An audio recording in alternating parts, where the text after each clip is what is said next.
नमस्कार साथियों, कैसे हैं आप सब। आइए हम लोग आज चर्चा करेंगे डीसी मशीन के अगले प्रश्नों के बारे में। अभी तक हम लोगों ने आई थिंक 31 क्वेश्चंस को देख लिया था और अगले प्रश्न की तरफ हम लोग बढ़ रहे हैं। और आइए देखते हैं हमारा 31वां प्रश्न।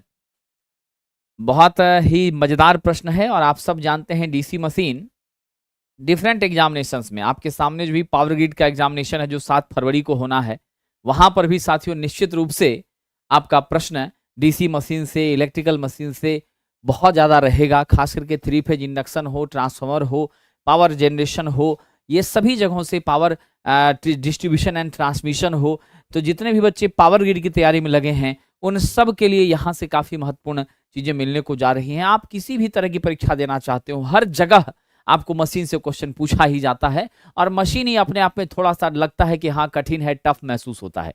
तो दोस्तों आइए जरा देखते हैं इंटरपोल मेथड में इंटरपोल के को मेन पोल के बीच में रखा जाता है। आप जानते हैं मैंने कहा था आपसे हमारी मेन पोल के बीच में क्या रखते हैं हम लोग, इंटरपोल रखते हैं। तो यहां पर गौर करिएगा, इस तस्वीर में स्पष्ट मेंशन किया गया है कि हमारी मेन पोल ये वाली है और ये वाली है। ये दो आपकी क्या है साथियों, मेन पोल हैं। और यहाँ पर जो आपकी ब्लूइश कलर में आपकी ये वाली जो कलर यहाँ दिख रही हैं, तो ये हमारी बैगनी कलर में जो पोल है ये आपका क्या है, इंटरपोल है। तो साथियों आप जानते हैं इंटरपोल को कहाँ रखा है हमने, दो मेन पोल के बीच में रखा। कहाँ रखा है, दो मेन पोल के बीच में रखा है। अब ऐसा करने से हमें दो फायदे होते हैं। एक तो आप देख रहे हैं साथियों क्या फायदा होता है, तो हमारी निश्चित रूप से आर्मेचर रिएक्शन क्या होती है, हमारी आर्मेचर रिएक्शन भी आपकी नियंत्रित होती हैं, आर्मेचर रिएक्शन भी कम होती हैं। और दूसरा हमें फायदा मिलता है कि हम अपना स्पार्कलेस कम्यूटेशन कर पाते हैं। क्या कर पाते हैं, स्पार्कलेस कम्यूटेशन। ध्यान दीजिएगा कैसा कम्यूटेशन दोस्तों, स्पार्कलेस कम्यूटेशन, बिना किसी स्पार्क के कम्यूटेशन। और सबसे बेहतर कम्यूटेशन वही मानी जाती है जिस कम्यूटेशन की प्रोसेस के दौरान हमारी स्पार्क बिल्कुल भी ना उत्पन्न हो। ठीक है, और क्योंकि कम्यूटेशन एक ऐसी प्रक्रिया है जिसके माध्यम से direction of reversal of current होता है। क्या होता है, direction of reversal of current होता है। धारा की दिशा को आप बदल पाते हैं, चेंज कर पाते हैं, पलट पाते हैं। ठीक है, यही मामला है। तो स्पष्ट रूप से हम उत्तर क्या दे सकते हैं, वोल्टेज में वृद्धि के लिए बिल्कुल भी नहीं, स्पार्किंग बढ़ाने के लिए बिल्कुल नहीं, करंट बढ़ाने के लिए बिल्कुल नहीं। किस काम के लिए साथियों, स्पार्किंग को कम करने के लिए। तो हमेशा याद रखिएगा इंटरपोल का इस्तेमाल दो मेन पर्पस से होता है। पहला पर्पस है आर्मेचर रिएक्शन को कम करना और दूसरा पर्पस है बेहतर कम्यूटेशन करना। और बेहतर कम्यूटेशन तभी होगी जब आपका स्पार्क ना के बराबर हो। चलिए आगे बढ़ते हैं। बिल्कुल विनय जी ने सही जवाब दिया है। आइए साथियों हम लोग अगले प्रश्न की तरफ चलते हैं। मुझे पूरा विश्वास है कि आप सब लोग इन प्रश्नों का उत्तर भी देंगे। दोस्तों किसी डीसी जनरेटर में अधिकतम ईएमएफ कब उत्पन्न होता है। आपका डीसी जनरेटर है और सबसे पहले तो हम लोग जान लें कि हमारे डीसी जनरेटर में ईएमएफ का इक्वेशन क्या होता है। साहब ये होता है P phi N Z by 60A। कितना होता है, P phi N Z by 60A। यहां पर सब लोग जानते हैं P बराबर पोल की संख्या, P क्या है, ध्रुवों की संख्या। आपका फाई क्या है साथियों, फाई आपका फ्लक्स है। N आपकी क्या है, स्पीड है। आपका Z क्या है, नंबर ऑफ कंडक्टर। ये क्या है, नंबर ऑफ कंडक्टर यानी चालकों की संख्या। A आपका क्या है, नंबर ऑफ पैरेलल पाथ। क्या है ये, नंबर ऑफ पैरेलल पाथ। यानी स्पष्ट रूप से आप कह सकते हैं कि पैरेलल पाथ की संख्या क्या है हमारी, निश्चित रूप से साथियों A है। ठीक है, आइए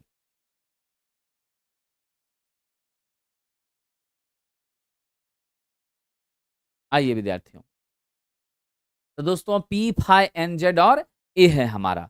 तो यहां पर ध्यान दीजिएगा, ये इक्वल टू आपका क्या हो गया, P phi N Z by 60A। तो यहां से आप दो बातें समझिए। हमारा जो रिलेशनशिप है वो क्या मिल रहा है यहाँ पर दोस्तों, हमारा रिलेशनशिप यहाँ पर मिल रहा है कि मेरी आर्मेचर की जो ईएमएफ है EA वो समानुपाती किसके हो रही है, फ्लक्स के।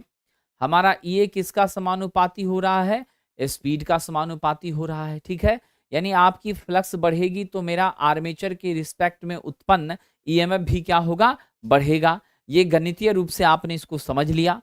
अब आप यहां से देखिए, अगर पैरेलल पाथ की संख्या बढ़ती है तब भी मेरा क्या होता है, आर्मेचर का ईएमएफ घट जाता है। तो आप यहां से क्या उत्तर देंगे दोस्तों, स्पष्ट है, यहां से हमारा रिलेशनशिप कंप्लीटली आपको पता चल रहा है। ऐसे भी आप जानते हैं E बराबर D phi by D T हमारा होता है।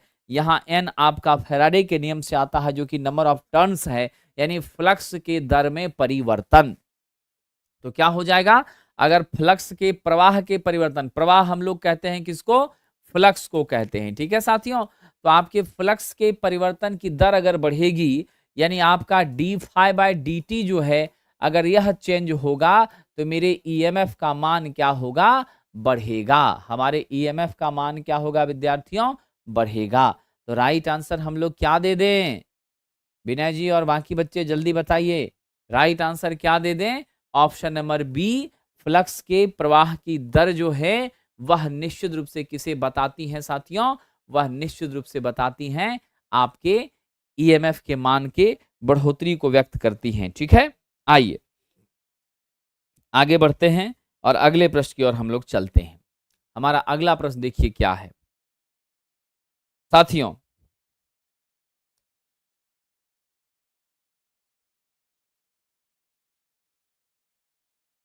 बहुत ही अच्छा प्रश्न हमारे बीच है। डीसी को हासिल करने के लिए कह रहा है, डीसी को हासिल करने के लिए हमें क्या करना है। देखिए इस प्रश्न को जल्दी से बताने का प्रयास करिए। डीसी को हासिल करने के लिए हमें क्या करना है युवा साथियों।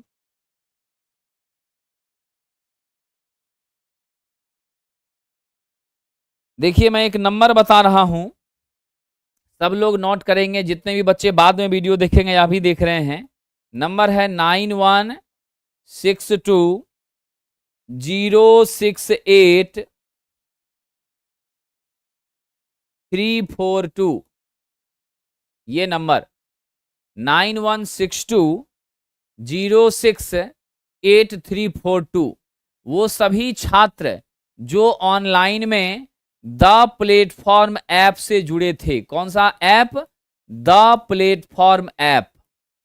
द प्लेटफॉर्म ऐप से जितने भी छात्र जुड़े थे और जिन भी बच्चों का कोई भी कोर्स डिलीट हो गया या मान लीजिए नहीं चल रहा है, या फिर उस कोर्स को लेकर के आपको परेशानी महसूस हो रही है, गायब हो गया है, किसी भी तरह की दिक्कत है, तो सारे छात्र 9162068342 इस नंबर पर संपर्क करें और हमारा नया ऐप प्लेटफॉर्म बाय नवीन कुमार सिंह को डाउनलोड करें।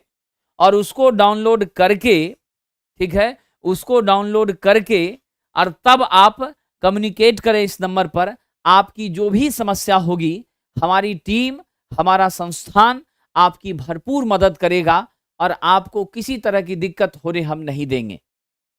आदित्य वर्मा साहब और आप जैसे जितने भी साथी हैं सब इस नंबर को नोट कर लें, 9162068342। और द प्लेटफॉर्म ऐप से आप जुड़े थे, आपको कठिनाइयों का सामना करना पड़ा, उस कठिनाइयों का निदान जो है हम इस ऐप पर आपको करेंगे। हमारी टीम आपको सुझाव देगी और आपको उचित मार्गदर्शन देकर मदद करेगी, ठीक है। आइए अब इस प्रश्न पर हम लोग चलते हैं।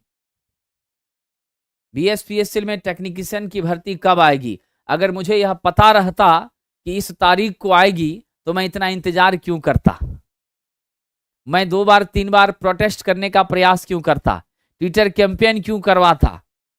वैकेंसी कब आएगी इसका जवाब सरकार या सिस्टम में बैठे लोग दे सकते हैं।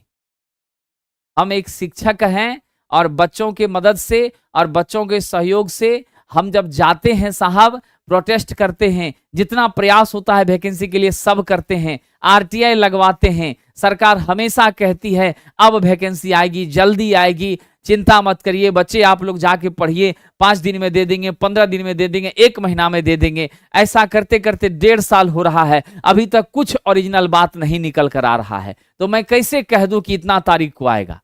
ये लायबिलिटी जी अधिकार मुझे प्राप्त नहीं है। मैं पढ़ाने के लिए जिम्मेदार हूं, आपकी मदद के लिए जिम्मेदार हूं, आपके साथ हमेशा खड़ा रहने के लिए जिम्मेदार हूं, उसमें मैं कभी पीछे नहीं हट रहा हूं, ना हटूंगा। लेकिन यह बता पाना बिल्कुल संभव नहीं है कि इतना तारीख को इतना बजे नोटिफिकेशन आएगा। समझ गए साथियों? इसीलिए आप लोग तैयारी में लगे रहें। जब भी वैकेंसी आती हैं सबके लिए आएंगी, सबको समान अवसर मिलेगा, इसीलिए बिल्कुल चिंता ना करें। ठीक है,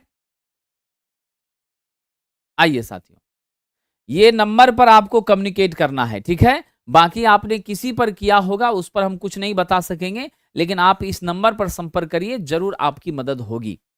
साथियों, डैश को हासिल करने के लिए डीसी जनरेटर पैरेलल ऑपरेट किया जाता है। साथियों, हमेशा हम लोग जानते हैं पैरेलल ऑपरेशन करने के पीछे जो हमारा मेन मकसद होता है वह होता है साथियों कि किसी भी तरह की फॉल्ट अगर आई तो उस फॉल्ट के सिचुएशन पर हमारे जनरेटर के द्वारा जो सप्लाई है वो बाधित ना हो। साथ ही साथ अगर लोड हमारी बढ़ गई और उस लोड को पूरा करने की ताकत एक सिंगल मशीन में नहीं है, सिंगल जनरेटर में नहीं है, तो सिंगल जनरेटर में ध्यान रखिएगा, सिंगल जनरेटर में इसकी क्षमता नहीं है। अब जब सिंगल जनरेटर में इसकी क्षमता नहीं है साथियों, तो स्पष्ट यहां पर सोचने वाली बात है कि हम दूसरे जनरेटर का प्रयोग करके अपने उस डिमांड को, अपने उस लोड को क्या करेंगे, पूरा करेंगे। विद्यार्थियों, अभी पावर ग्रिड की वैकेंसी आई हुई है, उसका परीक्षा 7 फरवरी को है। आप सब लोग हमारी क्लासेस से मदद लेकर पावर ग्रिड पे कंसंट्रेट करिए। जो नहीं आई है उसको लिए आप जितना चिंता करेंगे, उस चिंता करने से बहुत कुछ भला नहीं होगा। जो वैकेंसी आई है, जो रनिंग है, जो एग्जिस्टिंग है, उस पर फोकस करके सफल होने की प्रयास में लगिए। ठीक है, आप प्रतिदिन पूछेंगे कब आएगा, कब आएगा, कब आएगा, तो मैं कैसे बता सकूंगा कि कब आएगा? हम एक अनुमान बताते हैं और अनुमान जो है एग्जैक्ट नहीं बैठता है। इस पर कौन निर्णय ले सकता है? सत्ता में बैठे लोग ले सकते हैं, शिक्षा आपका मुख्यमंत्री ले सकते हैं, आपके डिप्टी चीफ मिनिस्टर ले सकते हैं, बिजली मंत्री ले सकते हैं। इन तीनों का कोई स्टेटमेंट नहीं है, इन तीनों का स्टेटमेंट आश्वासन है, आएगा आएगा आएगा। समझ गए कि नहीं? तो आप लोग पढ़ाई पर ध्यान दीजिए, जो सामने वैकेंसी उसको लेकर फोकस करिए। आप हमसे प्रतिदिन सवाल करेंगे तो फिर मुझे लास्ट में इग्नोर करना पड़ेगा। क्या करूंगा? मैं नहीं जवाब दे पाऊंगा। जो जवाब मेरे बस में नहीं है मैं कैसे कह दूं कि हाँ कल वैकेंसी आ रही है? झूठ बोलना तो एक शिक्षक का काम नहीं है ना। आइए साहब, तो दोस्तों यहां पर स्पष्ट ध्यान देना है कि हमारी जो है डीसी जनरेटर ये पैरेलल क्रम में जब चलाई जाती है तो उसके दो महत्वपूर्ण फायदे होते हैं। पहला फायदा हमारा क्या होता है, तो हम लोग लोड अगर मेरी बढ़ गई है, रिक्वायरमेंट मेरी अगर अधिक है, तो उस अधिक रिक्वायरमेंट को पूरा करने के लिए हम लोग किसका इस्तेमाल करेंगे? निश्चित रूप से साहब जनरेटर को पैरेलल ऑपरेट कराएंगे और दूसरे जनरेटर से सप्लाई देकर मेंटेन कर लेंगे। पहली बात। दूसरी बात, अचानक से अगर एक मशीन हमारी डैमेज कर जाती है तो हम कंज्यूमर्स की सप्लाई को बाधित नहीं करते हुए उसको सप्लाई की कंटिन्यूटी मेंटेन भी कर देंगे। तो दोनों चीजें हो गई, एक तो सप्लाई की निरंतरता बनी रह गई और दूसरे नंबर पर आपका क्या हो गया, तो हम एक्स्ट्रा लोड को भी मैनेज करने में सक्षम हो गए। तो इससे स्पष्ट है कि कई तरह की के फायदे आपको दिख रहे हैं। तो इसीलिए हम क्या कह सकते हैं, इसकी रिलायबिलिटी, इसकी विश्वसनीयता क्या होगी, काफी अधिक होंगी। क्या होंगी साहब?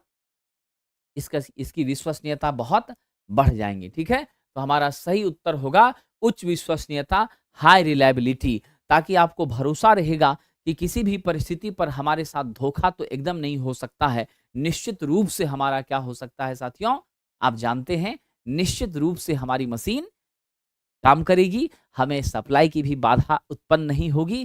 कितना भी लोड हो जाए हम उसको मैनेज कर लेंगे। ये एक क्षमता, ये एक साहस, ये एक ताकत जो है हमें यहां से प्राप्त होती है। आइए आगे बढ़ते हैं दोस्तों। अगला प्रश्न है, डीसी शंट जनरेटर को डैश भी कहा जाता है। बहुत अच्छा प्रश्न है। डीसी शंट जनरेटर जैसे ही आ गया साथियों, तो आप चर्चा करिए यहाँ पर। शंट जनरेटर हो गया तो आपकी वाइंडिंग कैसी होंगी? शंट में होंगी। क्या होंगी साहब? शंट में होंगी। अब जब वाइंडिंग हमारी शंट में होंगी तो इससे स्पष्ट है RSH, ये हमारा क्या है? RSH आपका शंट। शंट मतलब पैरेलल। आर्मेचर के साथ हम कैसे लगाएंगे? पैरेलल में साथियों वाइंडिंग को लगाएंगे। कैसे लगाएंगे दोस्तों? आर्मेचर के साथ पैरेलल में वाइंडिंग को लगाएंगे। और गांठ बांध लेना मेरे सभी साथी, क्या गांठ बांध लेना, तो हमारी जो शंट वाइंडिंग होती हैं इसमें टर्न की संख्या अधिक होती है। क्या होती हैं? टर्न की संख्या साथियों अधिक। ध्यान रखना, टर्न की संख्या अधिक होती हैं। और दूसरे नंबर पर आप यह भी ध्यान रखिए, क्या? एक तो टर्न की संख्या अधिक होती है और आप जो तार इस्तेमाल करते हैं वह कैसा रहता है? पतला रहता है। और तार जब पतला होता है तो स्वाभाविक सी बात है रेजिस्टेंस आपकी क्या होती हैं?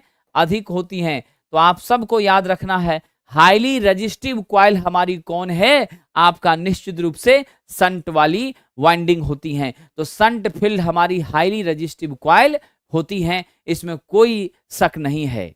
ठीक है, आइए साहब। सुनील कुमार यादव जी, टेस्ट में कम नंबर आ रहा है तो प्रैक्टिस को बढ़ा दीजिए, यही एक सबसे अच्छा रास्ता है। समझ गए कि नहीं? क्योंकि टेस्ट में जो क्वेश्चन है वो अलग अलग जगहों से आपके बीच आ रहे हैं और वो एक स्टैंडर्ड क्वेश्चन दिए जा रहे हैं। आप वैसे क्वेश्चन को अभी तक टच नहीं किया, आपने उस तरफ अपने माइंड को आप लेकर नहीं गए, इस कारण से आपको ऐसा लगता है कि हमें नंबर कम आ रहा है। अब जिस चीज को हम पढ़ेंगे नहीं तो स्वाभाविक है हमारा अंक कम आएगा। तो आपको अपने ध्यान को फोकस करना है, उस अलग अलग तरह के पैटर्न के हिसाब से बदल रहे क्वेश्चन की तरफ अपने आप को ले जाना है। फिर देखिए आपका स्कोर फिर से मजबूत होने लग जाएगा। ठीक है, तो इसीलिए practices of question, more and more practice, more and more test, ये आपकी एक्यूरेसी को मजबूत करेगा। और जितने भी क्वेश्चंस आप नहीं बन रहे हैं उसके एक्सप्लेनेशन को कॉपी पर नोट करिए और फिर उसको प्रैक्टिस करके आत्मसात करिए। देखिए इसका फायदा धीरे धीरे धीरे धीरे मिलने लगेगा। और आप क्या करेंगे, जब डाटा कलेक्ट करते चलेंगे तो जब भी आप टेस्ट दीजिए, आप लोग रफ पेज पर रद्दी कागज पर ऐसे ऐसे घस देते हैं, वैसा नहीं करिए। एक कॉपी अलग से बनाइए टेस्ट की और उस कॉपी पर देखिए कि क्वेश्चन नंबर इतना आपसे नहीं बना, उसका डिस्कशन जो मैंने किया है उसमें क्या मैंने बताया, उस पॉइंट को नोट करिए। अगर आपको सॉल्यूशन वाला डिटेल दिया गया है आपके ऐप पर तो आप वहां से भी उसको नोट करिए। वैसे वैसे डॉटेबल क्वेश्चन का डाटा कलेक्ट करके रखिए, इकट्ठा करके रखिए, ताकि आप जहां फंसते हैं वो चीजें आपकी कमांड में आएंगी। और जब वो कमांड में आती जाएंगी तो फिर तो आप में निखार आ ही जाएगा। अब फिर सफलता आपसे दूर कैसे रह सकती है? तो ये ध्यान रखिएगा। आइए साहब, तो हमने देखा यहां पर कि हमारा जो रेजिस्टेंस है उसका टर्न क्या होता है? काफी ज्यादा। और निश्चित रूप से पतला तार तो मान इसका बहुत ज्यादा होता है। और आपका यहाँ पर क्या प्राप्त हो रहा है? हमारा ईएमएफ इंड्यूस हो रही है और लोड को सप्लाई जा रही है। तो अब कह रहा है कि हमारे यहाँ पर जो है खास करके संट मोटर की बात करें तो संट मोटर में आपका फ्लक्स नेचुरली क्या होता है? कांस्टेंट होता है। और आप सब जानते हैं हमारी मोटर की स्पीड जो है व्युत्क्रमानुपाती किसके होती है? फ्लक्स के। अगर मेरा फ्लक्स कैसा हो गया? कांस्टेंट हो गया, ठीक है, निर्धारित है, तो मेरी स्पीड भी क्या होती है साहब? नॉर्मली यहां पर आप समझ लीजिए नियत होती हैं, कांस्टेंट होती हैं। तो स्पष्ट है हम लोग इसे किस नाम से जानेंगे? जनरेटर है ना, जनरेटर होगा तो आपका फ्लक्स कांस्टेंट है, तो हमारा स्पीड भी क्या होता है? मोटर के केस में कांस्टेंट होता है। यहां पर आप क्या करेगा, ध्यान रखिएगा, यहां पर आप क्या करेंगे साथियों? तो यहां जनरेटर में हमारी क्या होती है? वोल्टेज कांस्टेंट, क्योंकि rate of change of flux जब मेरा बदल नहीं रहा है तो मेरी वोल्टेज क्या होगी? कांस्टेंट होगी। तो जनरेटर के केस में ध्यान रखिएगा, शंट जनरेटर के केस में हमें क्या मिलता है? कांस्टेंट वोल्टेज प्राप्त होता है। क्या मिलता है? कांस्टेंट वोल्टेज मिलता है। ठीक है, दूसरे नंबर पर आ जाइए। तो हमें साथियों दूसरे नंबर पर आ जाइए तो हमें अगर आपका डीसी शंट मोटर होता है, क्या होता है? डीसी शंट मोटर होता है, तो हमारा डीसी शंट मोटर में क्या होता है? हमें कांस्टेंट स्पीड मिलती है। क्या मिलती हैं? कांस्टेंट स्पीड मिलती है। तो ये दो बातें आप गांठ बांध लेना। अगर डीसी शंट जनरेटर है तो आपका वोल्टेज कांस्टेंट होगा, अगर डीसी शंट मोटर है तो आपका स्पीड कांस्टेंट होगा। इसी कारण से हम इसे किस नाम से जानेंगे? कांस्टेंट वोल्टेज जनरेटर, नियत वोल्टेज जनरेटर के नाम से जानेंगे। Option number A is the right answer. ठीक है, आइए साथियों आगे बढ़ते हैं। शशि जी, ऐसा है कि हमारा पूरा जीवन जो है ये उम्मीद, आशाओं, आकांक्षाओं पर टिका होता है और उसी से हम जिंदगी के सुनहरे पल की कामना भी करते हैं। और एक छोटी सी बात जो आप लोगों को समझनी है वो ये समझनी है कि हम किसी भी परीक्षा की तैयारी करते हैं, अगर हम आईटीआई स्तर के छात्र हैं तो हर परीक्षा में ट्रेड थ्योरी हमें पढ़ना ही होता है, पहली बात। देश की कोई भी परीक्षा होती है वहां पर नॉन टेक्निकल के पोर्शन का अंश होता ही होता है। नॉन टेक्निकल के पोर्शन में जब हम जाएं तो रीजनिंग होगी, आपका जनरल मैथ होगा, आपका निश्चित रूप से करंट अफेयर्स, जनरल स्टडीज के पार्ट्स आएंगे। ये तीनों चीजें तो कॉमन रहेंगी और थोड़ा सा विज्ञान, साइंस, यह भी अपने आप में एक वजूद रखता है और रहता है। स्वाभाविक सी बात है। तो आप किसी भी तरह की परीक्षा की तैयारी करते हैं, रीजनिंग आपको पढ़ना ही है, मैथ आपको पढ़ना ही है, आपको साहब साइंस पढ़ना ही है, आपको जीके जीएस पढ़ना ही है, और आप टेक्निकल हैं, आईटीआई हैं, तो टेक्निकल पदों की भर्ती के लिए ट्रेड पढ़ना ही है। ये 4-5 चीजें तो आपको पढ़नी ही पढ़नी है। फिर इसमें कहां से आप बाइफरकेट करते हैं कि एएलपी में लग जाएं, बीएसपीएसएल को छोड़ दें, इसरो में लग जाएं, पीजीसीआईएल को छोड़ दें, बार्क में लग जाएं, डीआरडीओ को छोड़ दें।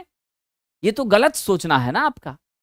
जब सब कुछ हमें सभी परीक्षा के लिए पढ़ना ही पड़ता है, तो फिर हम इसको पकड़ें, उसको छोड़ें, उसको छोड़ें, उसको छोड़ें, उसको पकड़ें, ये उचित तरीका नहीं है।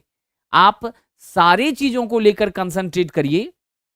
जो आपके आईटीआई के स्तर पर है, जो वैकेंसी सामने आती है, उस फॉर्म को फिल करिए, अपने सारे सब्जेक्ट्स को कमांड करिए। तैयारी का लेवल जब आपका स्टैंडर्ड तक पहुंच जाएगा, आप जिस भी परीक्षा में बैठेंगे जरूर सफल हो जाएंगे। हाँ, एक छोटी सी समस्या है, वो एज की समस्या है। अगर आपका एज जो बैरियर है, वो बैरियर आप देख लीजिए कहां कहां पर खत्म हो रहा है और कहां कहां पर बचा हुआ है। तो जहां पर आपके एज का बैरियर बचा हुआ है, उस परीक्षा को आप छांट लीजिए और उन सब के लिए आप तैयार हो जाइए। ऐसे करके अगर आप चलेंगे तो आपके गवर्नमेंट जॉब पाने का सपना जरूर पूरा हो जाएगा। नहीं तो जो सरकार की पॉलिसी है, 5 साल, 3 साल, 8 साल, 6 साल वैकेंसी नहीं आती हैं, वैसी परिस्थिति में फिर आप तो परेशान हो जाएंगे। स्वाभाविक सी बात है। तो इसीलिए अपॉर्चुनिटी छोटी हो या बड़ी हो, हमें एक सीट चाहिए और उस एक सीट पर हमें सफलता प्राप्त करनी है। इसके लिए जी जान लगाना है, ऐसा प्रण करके आपको मेहनत करना है और तब आप आगे बढ़िए। देखिए आप कैसे नहीं जीवन को बदल पाते हैं। आइए, तो सोच को थोड़ा चेंज करना है। बड़ा अच्छा प्रश्न है आपके बीच, लेमिनेटेड कोर या आर्मेचर में कौन सी हानि बहुत कम होती है? दोस्तों, लेमिनेटेड कोर की चर्चा जब हो रही है, यहां देख लीजिए आप, ये जो तस्वीर आपके सामने है, ये आर्मेचर कोर का तस्वीर है। और हमारा जो आर्मेचर का कोर होता है, इसी में हम लोग ये जो स्लॉट्स आपका बना हुआ है, ओपन स्लॉट्स, इसी खांचे में हम लोग इस तरह से लपेट लपेट करके, टाइटली फिट कर करके उस गड्ढे में क्या करते हैं, हम वाइंडिंग लपेटने का काम करते हैं। और यहाँ जो हम वाइंडिंग लपेटते हैं, तो हमारा पूरा प्रयास रहता है वो वाइंडिंग टाइटली फिटेड हो और बिल्कुल भी आपके कोर से बाहर ना निकले, खुले नहीं। लेकिन यहाँ एक छोटी सी बात याद रखिए, ये पूरा का पूरा जो हमारा कोर का संरचना है, वो किसी सिलिकॉन स्टील के एक ही सीट का स्ट्रक्चर होता है, ऐसा बिल्कुल नहीं है।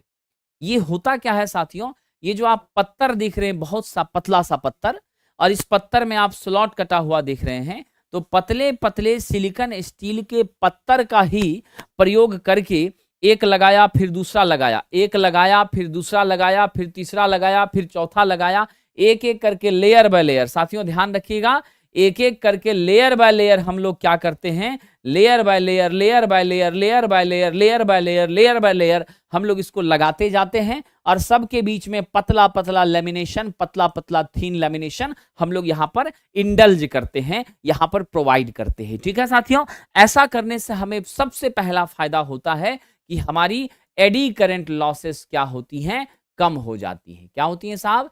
एडी करंट लॉस जो है आपकी, वो कम हो जाती हैं।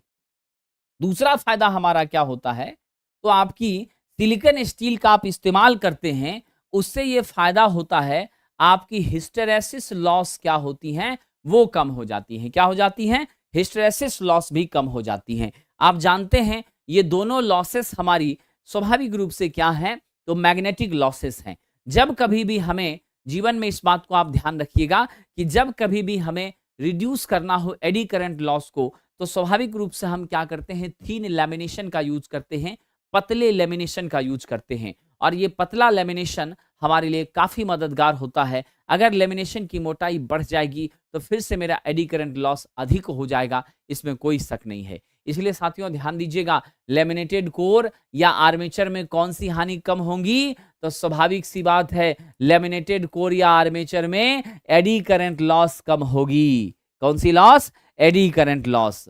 बिल्कुल सही जवाब है। और दोस्तों, हिस्टेरेसिस लॉस को कम करना है तो उसको कम करने के लिए अच्छी क्वालिटी के चुंबकीय पदार्थ का इस्तेमाल करना पड़ता है, जिस चुंबकीय पदार्थ को क्या कहते हैं? Silicon steel. कौन सा इस्तेमाल होता है? सिलिकॉन स्टील, जो कि फेरोमैग्नेटिक मटेरियल है, एक बेहतर क्वालिटी का मैग्नेटिक मटेरियल है और इसके प्रयोग से हिस्टेरेसिस लॉस भी रिड्यूस होती हैं। हम लोग ट्रांसफार्मर में खास करके CRGS का यूज करते हैं, जिसका पूरा नाम होता है cold roll grain oriented silicon steel sheet. क्या होता है साथियों? Cold roll grain oriented silicon steel sheet होता है। आइए अगला और बड़ा मजेदार प्रश्न आपके बीच कह रहा है, आर्मेचर कुंडली के प्रतिरोध के कारण कौन सा नुकसान होता है? दोस्तों, जीवन में आप सब लोगों ने बहुत कुछ सीखा और समझा है। अगर हमारे किसी कॉइल के अंदर, सपोज कर लीजिए, अगर हमारे कॉइल के अंदर रेजिस्टेंस R है, तो उस R रेजिस्टेंस की मौजूदगी से करंट मेरी I है, तो क्या हो जाएगा? मेरा I² इंटू R हो जाएगा लॉसेस। और ये I² R लॉसेस हमारी किस नाम से जानी जाती हैं? ये आपकी कॉपर लॉसेस के नाम से साथियों जानी जाती हैं। किस नाम से जानी जाती हैं जी? कॉपर लॉसेस के नाम से जानी जाती हैं। तो विद्यार्थियों, यह जो कॉपर लॉसेस है वो कहां पर हुआ है? आपके आर्मेचर के कंडक्टर में हुआ है, इसीलिए इसे हम लोग आर्मेचर लॉस कहते हैं। और ये आर्मेचर लॉस आपका IA² इंटू RA के बराबर होता है। क्या होता है? IA² इंटू RA के बराबर होता है, जहां IA आर्मेचर की करंट है और आपका RA आर्मेचर का रेजिस्टेंस है। साथियों, हम सब लोग आर्मेचर के रेजिस्टेंस को बहुत कम रखने का प्रयास करते हैं। नॉर्मली हमारा ये प्रयास रहता है कि 1 ओम से कम मान किसका हो? आपके आर्मेचर रेजिस्टेंस RA का हो। ठीक है, बिल्कुल विद्यार्थी जी ध्यान रखिएगा, क्या हो? 1 ओम से कम। लक्ष्मी कुमारी, ऐसा है कि फील्ड हानि हमारा कहां पर होगा? आपके फील्ड वाइंडिंग में होगा। कहां होगा? फील्ड वाइंडिंग में। फील्ड वाइंडिंग में कौन सी हानि होगी? फील्ड हानि होगी। ये फील्ड हानि 2 तरह की हो सकती है। एक सीरीज फील्ड का लॉस ISC² इंटू RSC, एक आपका शंट फील्ड का लॉस ISH² इंटू RSH। क्या हो जाएगा? ISH² into RSH। तो ये ISH² इंटू RSH आपका शंट फील्ड का लॉस है। ISC² इंटू RSC क्या है? आपके सीरीज फील्ड का। क्योंकि नेचुरली हम लोग 2 ही तरह का फील्ड क्या करते हैं? इस्तेमाल करते हैं आपके DC मशीन में। ठीक है, इसीलिए जब भी चर्चा होगी फील्ड कॉइल का, वहां पर हम लोग दोनों लॉसेस को लेंगे, ISC² RSC and ISH² RSH, shunt and series field. But अगर बात होगी आर्मेचर लॉसेस की, तो ये विशेष रूप से आपके आर्मेचर के कॉइल में होती हैं, and that must be consider dear friend. आपका क्या होगा? इसका मान हम लोग कंसीडर करेंगे IA² इंटू RA। क्या कहेंगे? IA² into RA। दिलेश भिजी जी, प्लेलिस्ट बना हुआ है। जैसे ही आप हमारे प्लेलिस्ट में जाएंगे, बना हुआ है, आप जरा चेक तो करिए। आपके आदेश का अक्षरशः पालन हम कर रहे हैं, लेकिन आप जरा चेक तो करिए। आप इसी चैनल के प्लेलिस्ट को एक बार खोल करके तो देखिए। प्लेलिस्ट को जैसे ही खोलेंगे, सबसे ऊपर में सबसे पहले यही प्लेलिस्ट मिलेगा, जिसमें टोटल वीडियो अभी तक के सीरीज में 12 से 1 वीडियो मैंने करवाया है, ट्रांसफार्मर का और DC मशीन का और बेसिक साइंस का कुछ पोर्शन सब वहां उपलब्ध है। आपकी सुविधाओं के लिए हमारा जीवन समर्पित है, आपकी सेवा में हमारा कन कन त्रन त्रन मन तन धन सब समर्पित है। आप एक बार चेक तो करिए। आइए आगे बढ़ते हैं साहब। आगे बढ़ने से पहले बता दें, आप सभी साथी, जितने भी बच्चे ऑनलाइन हमारे टेस्ट से जुड़ना चाहते हैं, चाहे वो इलेक्ट्रीशियन ट्रेड का स्पेशल टेस्ट हो, चाहे इलेक्ट्रीशियन ट्रेड का डेली ब्रह्मास्त्र टेस्ट हो, या ALP के लिए 75 क्वेश्चन का ट्रेड का टेस्ट हो, या इलेक्ट्रिसिटी बोर्ड के लिए स्पेशल टेस्ट हो, सारी टेस्ट आप कहां से प्राप्त कर सकते हैं? प्लेटफॉर्म ऑनलाइन टेस्ट हमारा एक नया ऐप है। उस ऐप को प्ले स्टोर से डाउनलोड करके आप टेस्ट से जुड़ सकते हैं और अपनी तैयारी को एक अच्छा पहचान दे सकते हैं और सफल भी हो सकते हैं। साहब, अगला प्रश्न है किसी डीसी जनरेटर में मेन पोल की तुलना में इंटरपोल की पोलैरिटी कैसी होती है? बहुत अच्छा सवाल है दोस्तों। आप सब जानते हैं ये मेरा मेन पोल, ये मेरा मेन पोल, ये मेरा मेन पोल, ये मेरा मेन पोल। मैं मेन पोल को डार्क कर दे रहा हूं, ठीक है। अब आइए जरा गौर करिए, दो मेन पोल के बीच का जो पोल है वो इंटरपोल है। इंटरपोल को मैं रेड कलर से दिखा रहा हूं। ये इंटरपोल है, ये इंटरपोल है, इंटरपोल है, इंटरपोल है। जितना भी रेड वाला पॉइंट है वो इंटरपोल है, ठीक है। और जितना भी हमारा क्या है साहब, ध्यान रखिएगा, वो आपका क्या है, निश्चित रूप से जो ब्लू वाला है वो आपका क्या है, मेन पोल है, ठीक है। तो ब्लू वाला आपका मेन पोल है और टोटल का टोटल आपका क्या है, इंटरपोल है। समझ गए? आइए साथियों,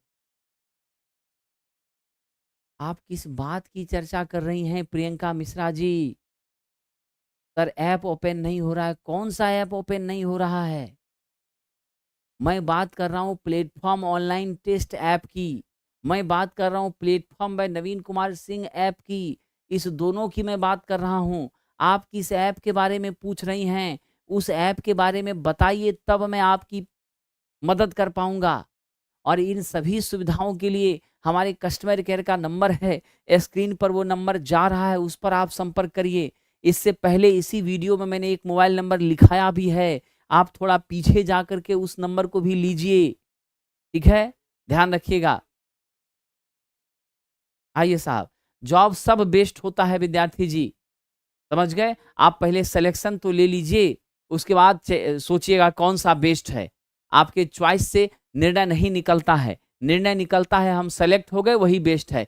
जिस जगह हम सेलेक्ट हो गए वही सबसे अच्छी नौकरी है, यही आपको मान के चलना है। क्योंकि जिस तरह से अभी गवर्नमेंट जॉब की स्कार्सिटी है, दिक्कतें हैं, इसीलिए ऐसे में चॉइस कुछ मायने नहीं रखता, मायने रखता है हमने कौन सा सिलेक्शन पाया है। आइए प्रश्न पर आते हैं। डीसी जनरेटर में मेन पोल की तुलना में इंटर पोल की पोलैरिटी क्या है? तो साहब मेन पोल मेरा एन है, इसके बाद का दूसरा मेन पोल क्या है, एस है। तो अगला मेन पोल के जैसी पोलैरिटी किसकी है? आपके इंटर पोल की। फिर एस है, एस का अगला मेन पोल एन है, तो हमारे इस मेन इंटर पोल की पोलैरिटी किसके सापेक्ष हो गई? अगले पोल के सापेक्ष एन हो गई। फिर ये एन है मेन पोल, अगला पोल एस है मेन पोल, तो इंटर पोल का पोलैरिटी अगला एस के ही समकक्ष हो गया। फिर ये एस है, अगला एन है, तो इसके बाद का इंटरपोल क्या हो गया? अगला मेन पोल के समकक्ष हो गया। मतलब स्पष्ट है, इंटरपोल की पोलैरिटी हमारे अगले पोल के अगले मेन पोल की पोलैरिटी के समान होती है। क्या होती हैं? अगले मेन पोल की पोलैरिटी के समान होती हैं। तो हम जवाब क्या देंगे? हम जवाब देंगे घूर्णन दिशा को मानते हुए मुख्य पोल जो पीछे है गलत है साहब। घूर्णन दिशा में अगले मेन पोल के विपरीत गलत है साहब। आगे घूर्णन की दिशा में अगले मेन पोल की ध्रुवता के समान, बिल्कुल सही जवाब है ऑप्शन नंबर सी। हम आगे की तरफ बढ़ते गए, आपका एन पोल मेन पोल, मेन पोल के बाद दूसरा मेन पोल एस, तो एन से एस की तरफ बढ़े तो एस जैसा ही प्रतीत आपका कौन हुआ? जो हमारा इंटरपोल है वो। तो हमेशा याद रखिएगा, इंटरपोल की पोलैरिटी हमारे अगले मेन पोल की पोलैरिटी के क्या होती हैं? समान होती हैं। क्या होती हैं? अगले मेन पोल की पोलैरिटी के समान होती हैं। ठीक है साथियों, चलिए आगे बढ़ जाते हैं। बहुत बार ये क्वेश्चन पूछा है अलग अलग परीक्षाओं में, तो जरूर ध्यान रखिएगा छोटी छोटी चीजों का। आइए साहब, इस प्रश्न पर जरा गौर करिए। कह रहा है 0.75 मीटर लंबा, क्या कह रहा है? 0.75 मीटर लंबा, यानी एल आपका कितना है? 0.75 मीटर है। हमारी फ्लक्स कितनी है? 4 वेबर प्रति मीटर स्क्वायर है। ठीक है, ये क्या है साहब? फ्लक्स डेंसिटी के संपर्क में आता है। कंडक्टर पर लगने वाले बल की गणना करें। यदि आर्मेचर करंट आई कितना दे दिया? 5 एम्पियर दे दिया। हमारा फोर्स क्या होता है? जल्दी बताइए। हमारा जो मोटर में फोर्स लगेगा कितना होगा साथियों? BIL साइन थीटा होगा। क्या होगा? BIL साइन थीटा होगा। अब साहब हमारी थीटा जब 90 डिग्री होती हैं तो स्वाभाविक रूप से आप जानते हैं साइन 90 का मान क्या होता है? 1। तो हम लोग साइन थीटा का वैल्यू कंसीडर कर लें 1 है, ताकि हमारा मैक्सिमम से मैक्सिमम फ्लक्स हमें एग्जर्ट हो रहा है। अब हम यहाँ पर बी की जगह पर क्या लिख दें साहब, स्वाभाविक सी बात है। अच्छा, वेबर प्रति मीटर स्क्वायर है ना, तो ये मेरा बी है। क्या है, ये मेरा बी है, मैक्सिमम फ्लक्स डेंसिटी है। क्योंकि आप सब जानते हैं मेरा जो मैक्सिमम फ्लक्स डेंसिटी बी है वो π/a होता है। इसी का यूनिट होता है वेबर प्रति मीटर स्क्वायर, और इसी को हम लोग किस नाम से जानते हैं, टेस्ला के नाम से जानते हैं। टाउ से हम लोग इसको सूचित भी करते हैं। ठीक है, किससे सूचित करते हैं, टाउ से सूचित भी करते हैं। अब यहाँ पर गौर करिए, आप बी के बदले में 4 लिखिए, है ना, आई आपका 5 हो गया, और यहाँ एल 0.75 हो गया, साइन थीटा आपका 1 हो गया। क्या करेंगे आप, 20 इंटू 0.75 क्या हो जाएगा, 15 न्यूटन। तो ध्यान रखिएगा कितने न्यूटन का बल लग रहा है, कितना बल विकसित हो रहा है, 15 न्यूटन का हो रहा है। ठीक है, option number C is the right answer. तो ऐसे प्रश्नों को हमें सीधे डाटा पर क्या करना है, ऑपरेट करना है, बनाना है। ठीक है, आइए अगले प्रश्न की ओर चलते हैं। अगला है भंवर धारा हानि डीसी मशीन के किस भाग में होती हैं। ठीक है, बहुत अच्छा सवाल है दोस्तों। भंवर धारा हानि आपका निश्चित रूप से डीसी मशीन के किस भाग में होगा, ब्रश में होगा, बिल्कुल नहीं। कम्यूटेटर में होगा क्या, नहीं। फील्ड में होगा क्या, नहीं। कहाँ होती हैं ये, आर्मेचर में होती हैं। तो हमेशा याद रखिएगा, आपके आर्मेचर में हमारी कौन सी लॉस होती हैं, एडी करंट लॉसेस होती हैं। Option number C is the correct answer. Dear friend, क्या होगा, option number C is the correct answer. और दूसरी बात आप याद रखिएगा, डीसी मशीन के आर्मेचर ही आपका ऐसा सेक्शन है जहां पर आपका स्वाभाविक रूप से क्या जाता है, आर्मेचर में ही आपके एसी का विकास होता है। बाकी फील्ड में तो आप लोग क्या करते हैं, फील्ड में तो हम लोग डीसी सप्लाई देते हैं ना। जब फील्ड में हम लोग डीसी सप्लाई प्रदान करते हैं, तो आप जानते हैं कि डीसी सप्लाई देने पर मेरा आयरन लॉस क्या होगा, 0 होगा। इसी के ना 2 कंपोनेंट है आपके, हिस्टेरेसिस प्लस आपका एडी, है ना साहब। क्या होता है, हिस्टेरेसिस और एडी, ये दोनों आपका जो हिस्टेरेसिस और एडी है, ये किसका कंपोनेंट है, आयरन लॉस का। आयरन लॉस कांस्टेंट लॉस होती हैं। ये दोनों लॉसेस हमारी फ्रीक्वेंसी पर डिपेंड करती हैं। सप्लाई एसी रहेगा तभी यह हो सकती हैं, सप्लाई एसी ना रहे तो बिल्कुल भी साहब इसके होने की कोई संभावना ही नहीं है। इसीलिए आप ध्यान रखिएगा, जो सबसे महत्वपूर्ण बात है कि हमारा एसी प्राप्त होता है, एसी का हमारा सर्कुलेशन होता है कहां पर, आपके आर्मेचर में। इसीलिए हमारे डीसी मशीन में आपके आर्मेचर में ही एडी करंट लॉसेस अकर होती हैं, बाकी कहीं भी नहीं होती हैं। और होती भी है तो इसका मान कम होता है। और आर्मेचर भी हम लोग कैसा लेते हैं, थीन लैमिनेटेड लेते हैं। कैसा लेते हैं, लैमिनेटेड आर्मेचर कोर हम लोग लेने का साहब प्रयास करते हैं, इसमें कोई शक नहीं है। ठीक है, आइए चलिए साहब। विद्यार्थी जी, इलेक्ट्रीशियन टेस्ट चाहिए तो अभी तो बताया कि इलेक्ट्रीशियन टेस्ट चाहिए, तो मेरी जितनी भी टेस्ट हैं, सारी टेस्ट कहाँ पर उपलब्ध होंगी, आप डाउनलोड करेंगे प्लेटफॉर्म ऑनलाइन टेस्ट। क्या करेंगे, प्लेटफॉर्म ऑनलाइन टेस्ट, ये ऐप है। ये ऐप आप प्ले स्टोर में जा करके डाउनलोड करेंगे, और जब प्ले स्टोर में डाउनलोड करेंगे तो वहां पर जाने के बाद हर ब्रांच आपको लिखा मिलेगा, ये इलेक्ट्रीशियन का है, ये फलना है, ये सब तरह का टेस्ट वहाँ उपलब्ध है। बिहार एसएससी हो, टीचर हो, चाहे आपका एलपी टेक्नीशियन हो, इलेक्ट्रीशियन हो, हर टेस्ट उपलब्ध है। वहाँ जाके आप टेस्ट ज्वाइन करिए, क्या दिक्कत है, आराम से आपको सारी फैसिलिटी उपलब्ध है। दोस्तों, इलेक्ट्रिकल मशीन में डैश को कम करने के लिए कोर को लेमिनेट करते हैं। दुनिया का कोई भी मशीन हो, वहां हम लोग लेमिनेशन अगर करते हैं तो एडी करंट लॉस को कम करने के लिए साहब, एडी करंट लॉस का मान होता है P बराबर KE F square BM square T square into भी। साहब यहाँ F क्या है, आपकी आवृत्ति है, फ्रीक्वेंसी है। साहब यहाँ BM क्या है, ये आपका फ्लक्स घनत्व है। ये क्या है साहब, आपका फ्लक्स घनत्व है। साहब जी आपका T क्या है, थिकनेस ऑफ लेमिनेशन है। T क्या है, थिकनेस ऑफ लेमिनेशन है, यानी आप कितनी मोटाई लेमिनेशन का देंगे वो है। अभी आपका क्या है जी, वॉल्यूम है, आयतन है। क्या है ये? आयतन है। साथियों, आपने क्या देखा? मेरी eddy current loss T square के समानुपाती है। यानी आप अगर मोटाई थिकनेस की बढ़ाएंगे, एडी करंट लॉस बढ़ेगी। मोटाई कम रखेंगे, एडी करंट लॉस कम होगी। इससे क्या पता चलता है? इससे ये पता चलता है हम जितना कम, क्या करें साहब? हम जितना कम, ठीक है दोस्तों, जितना कम हम देते हैं मोटाई थिकनेस, उतनी ज्यादा एडी एडी करंट लॉस कम होती हैं।